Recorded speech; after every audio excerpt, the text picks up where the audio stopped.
जय भीम बुद्धा साथियों, मैं मेघलाल बहुत आप देख रहे हैं तिरसठ लाइव टीवी। इस वक्त हमारे साथ भारतीय लोक सहकार महासंघ का राष्ट्रीय अध्यक्ष और बुद्धिस्ट सोसाइटी महासंघ का राष्ट्रीय अध्यक्ष मान्यवर जनेंद्र कुमार जी उपस्थित है। इनसे जानना चाहेंगे कि भारतीय लोक सहकार महासंघ का जो अभी गठन किया जा रहा है हर राष्ट्रीय लेवल पे, तो इसका उद्देश्य क्या है और साथ ही साथ यदि सहकारी क्षेत्र में सहकारी समिति के क्षेत्र में आना चाहता है तो लोग किस तरह से यहाँ से रोजगार पा सकता है। तो सबसे पहले सर, हमारे तिरसठ लाइव टीवी में आपका हार्दिक स्वागत है। आप बताइए थोड़ा भारतीय लोक महासंघ सहकार महासंघ के बारे में। धन्यवाद मेघलाल बौद्ध जी।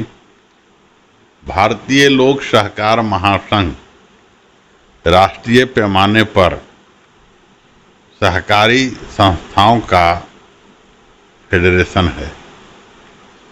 इस फेडरेशन की स्थापना सहकारिता के क्षेत्र में जो वंचित समाज के लोग हैं, जो सदियों से विकास से कोसों दूर रहे हैं,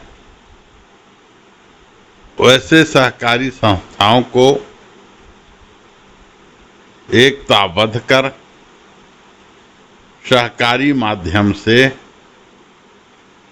खासकर समाज के अंतिम वर्गों का विकास करना लोक सहकार महासंघ का लक्ष्य है। लोक सहकार महासंघ डॉक्टर B.R. अम्बेडकर के विचारधारा एवं तथागत बुद्ध के धम्म का जो मार्ग है, उस मार्ग पर चल करके पूरे राष्ट्र के पैमाने पर सहकारी माध्यम से दलित, अति पिछड़ों, महिलाओं, अनुसूचित जनजाति एवं वैसे तमाम तबके जो आज़ादी के 75 वर्षों के बाद भी विकास से अक्षुण्ण है, वहाँ विकास की धारा नहीं पहुँच पाई है, वहाँ विकास को ले जाना हमारा लक्ष्य है। सहकारिता जो एक बड़ा आंदोलन है, ये आंदोलन सोवियत संघ में 1917 में जब वहाँ पर बोल्शेविक क्रांति हुई, मतलब सर्वहारा मजदूरों के नेतृत्व में पूंजीवाद, सामंतवाद और इजारेदार के खिलाफ संघर्ष हुआ और सर्वहारा वर्ग की सत्ता जब हाथ में आई, तब उन्होंने सोवियत संघ ने, जिसको आज का आधुनिक रूस कहा जाता है, उन्होंने अपनी नीति बनाई कि हमारा कृषि नीति कैसा होगा, उद्योग नीति कैसा होगा और रोजगार नीति कैसा होगा। तो इन तीनों सवाल को उन्होंने सहकारिता के माध्यम से उसका हल निकाला और पूरे सोवियत संघ में सहकारी स्तर पर कृषि, सहकारी स्तर पर उद्योग और सहकारी स्तर पर रोजगार का सृजन किया गया और कम ही समय में इन तीन सहकारी प्रयासों ने सोवियत संघ को सांस्कृतिक रूप से, आर्थिक रूप से और राजनीतिक रूप से एक मजबूत आर्थिक शक्ति के रूप में विश्व के अंदर उभार दिया। ये सहकारिता की शक्ति होती है। सहकारिता भारत में जब आज़ादी मिली, आज़ादी के बाद भारत का संविधान बना, तो संविधान में भी सहकार शब्द का प्रावधान किया गया कि अनुसूचित जाति, जनजाति एवं अन्य वर्ग जो हजारों वर्षों से, लाखों वर्षों से जो विकास के मार्ग से अछूता था, उनकी जो जिंदगी है वो जानवरों की समान अमानवीय जिंदगी थी। जिंदगी क्या, शिक्षा पाने का अधिकार नहीं था, रोजगार प्राप्त करने का अधिकार नहीं था, सार्वजनिक स्थान पर चलने का अधिकार नहीं था, इतना ही नहीं, पानी पीने का भी राइट नहीं था। तो आज़ादी के बाद जब हमारा देश भारत का संविधान को अंगीकार किया और उस संविधान के महानतम विश्व के दार्शनिक डॉक्टर B.R. अम्बेडकर जो शिल्पकार हैं, उन्होंने जो संविधान बनाया, उस संविधान में इन बुराइयों को तो उन्होंने हटा दिया और उन्होंने बहुत सारे संविधान में प्रोविजन किया कि वैसे वर्ग जो विकास की धारा से हजारों वर्षों से, लाखों वर्षों से जो दूर हैं, जो मानवीय जीवन नहीं जी रहे हैं, उनको भी बड़े कॉरपोरेट के समकक्ष खड़ा जब तक नहीं किया जाएगा तो समाज में शांति का मार्ग नहीं चल सकता है। तो शांति और सह अस्तित्व पर आधारित समता मूलक समाज की स्थापना के लिए सहकारी आंदोलन को गति देना बाबा साहब के सपनों को साकार करना के बराबर है। और इसी प्रयत्नशील में लोक सहकार महासंघ लगा हुआ है। दुख की बात है कि आज़ादी का 75 साल का जश्न हम मना रहे हैं, 76वां साल में जा रहे हैं। इस देश में जाने अनजाने रूप से 65 वर्षों तक कांग्रेस पार्टी की सरकार रही या उनके समर्थित लोगों की सरकार रही। 65 वर्ष के अंदर जो बाबा साहब के बनाए हुए कॉन्स्टिट्यूशन है, उस कॉन्स्टिट्यूशन में बहुत सारा संशोधन, मूल संविधान में संशोधन एक कांग्रेसी सरकार के रिजम में हुआ। और 65 वर्षों तक इस देश पर शासन करने के बाद भी इस देश में सहकारिता आंदोलन को कांग्रेसी सरकारों ने तोड़ करके एक कॉरपोरेट आंदोलन के रूप में विकसित किया और जिसका जीता जागता उदाहरण शरद पवार ऐसे लोग हैं। सहकारिता के क्षेत्र में आम जो लोग हैं, जो गरीब तबके के जो लोग हैं, जो समाज के वंचित वर्ग के लोग हैं, आज भी इस सहकारी आंदोलन में उनका प्रतिनिधित्व 0% के बराबर है। आज वही सहकारी आंदोलन का नेतृत्व ऐसे लोग कर रहे हैं जिन्होंने सदियों से इन वंचित वर्गों को, इन बेजुबान लोगों को अधिकार से वंचित किया है। वही आज सहकारिता सम्राट के रूप में जाने जाते हैं।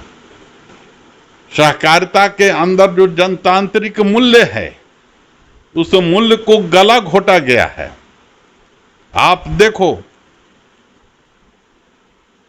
इस देश के जिसको आप सहकारी, बड़ा शीर्ष सहकारी संस्था कहते हैं, IFFCO, KRIBHCO, National Cooperative Union of India, Anand milk, एक भी समाज का दलित व्यक्ति, अनुसूचित जाति का व्यक्ति वो देश के शीर्ष सहकारी नेफेड है, NCCF है, किसी भी सहकारी संस्था का चेयरमैन नहीं हो पाना, यह दर्शाता है कि मुट्ठी भर लोगों का उस पर अधिकार है और डेमोक्रेटिक तरीके का एक स्वांग रचा जाता है जो निंदनीय है।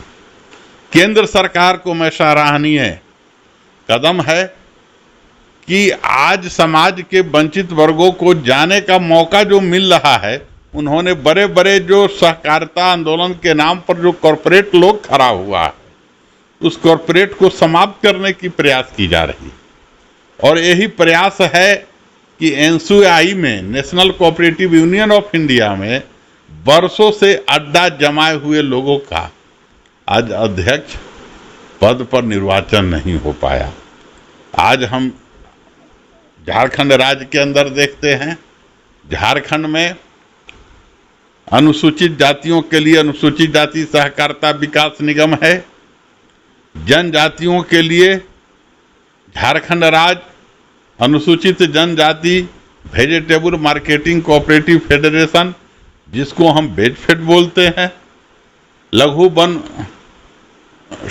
फेडरेशन है जिसको झामको फेड बोलते हैं, झास्को लैम्स है, फिस्को फीड है, सारे शीर्ष सहकारी संस्थाओं पर आज ब्यूरोक्रेट बैठा हुआ है चेयरमैन के रूप में, और निर्वाचित जो डायरेक्टर हैं उस ब्यूरोक्रेट के पीछे बंदर ऐसा लंगड़ी डोलाते हैं, पूंछ डोलाने का काम करते।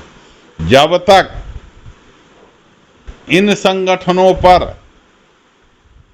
डेमोक्रेटिक प्रक्रिया के तहत लोकतांत्रिक प्रक्रिया अगर बहाल नहीं की जाती है, उनकी निर्वाचन सुनिश्चित नहीं किया जाता है और ब्यूरोक्रेट अगर बैठे रहेंगे, तब तक उस समाज और सहकारी संगठनों का विकास संभव नहीं है। और ये असंवैधानिक रूप से बैठे हुए हैं। लोक सहकार महासंघ ये मांग करती है कि सरकार अपने एक्ट में अमेंडमेंट करे। जो भारत सरकार जो पार्लियामेंट से 2011 कोऑपरेटिव एक्ट बनाया, उसको पूरे देश के अंदर अंगीकार किया गया। झारखंड एक ऐसा नमूना राज्य है जिस राज्य का मुख्यमंत्री बोलते हैं कि मैं मूल झारखंडी हूं और जनजाति समुदाय से आता हूं। बाकी आज जनजाति का भी कोऑपरेटिव टीसीडीसी का चेयरमैन ब्यूरोक्रेट बैठा हुआ है। क्या ब्यूरोक्रेट लोकतंत्र का गला घोट रहा है? और ये सरकार और ब्यूरोक्रेट की मिली भगत से जो संवैधानिक पैसे आते हैं सहकारिता के माध्यम से अनुसूचित जाति, जनजाति, अन्य लोगों के विकास के लिए, उसके पैसे का दुरुपयोग के लिए इस खेल को जारी रखने का प्रयास किया जा रहा है। और हम स्पष्ट तौर पर कहना चाहते हैं कि राज्य के तमाम सहकारी संगठन, ये हमारा संवैधानिक मूल अधिकार है। सरकार लोकतांत्रिक प्रक्रिया के तहत चुनाव कराए, अन्यथा हम स्वयं काबिज करेंगे। इन मांगों के साथ हमें अपनी एकजुटता बहाल करना होगा। जय भीम, नमो बुद्धाय। एक और क्वेश्चन आपसे लेंगे। जो झारखंड राज्य अनुसूचित जाति सहकारिता विकास लिमिटेड है, तो उसके माध्यम से किस तरह योजना ले सकता है यदि कोई सहकारी समिति बनाता है? देखिए, झारखंड राज्य अनुसूचित जाति सहकारिता विकास निगम की स्थापना झारखंड के बंटवारा के बाद बिहार में, संयुक्त बिहार में, बिहार राज्य अनुसूचित जाति सहकारिता विकास निगम थी। उस निगम में बिहार में अभी भी डेमोक्रेटिक प्रक्रिया के तहत अनुसूचित जाति के व्यक्ति उसके अध्यक्ष बनते हैं और उसके बोर्ड ऑफ डायरेक्टर्स होते हैं। आम सभा द्वारा ये तय किया जाता है कि अनुसूचित जाति के विकास के लिए, उनको मुख्य धारे में लाने के लिए, उनको रोजगार के सृजन के लिए कौन सा योजना लागू किया जाए। बाकी दुखद बात है कि बिहार के बंटवारा के बाद जब इस राज्य में अनुसूचित जाति सहकारिता विकास निगम बनी और बनने के बाद ही इसकी डेमोक्रेटिक प्रक्रिया के तहत आज तक चुनाव नहीं हो पाया और ब्यूरोक्रेटिक लोग कब्जे में हैं। आज भी झारखंड के अनुसूचित जाति के नौजवान रोजगार के अभाव में नक्सल का शिकार होते हैं, उग्रवाद का, अपने राज्य को छोड़कर पलायन कर रहे हैं।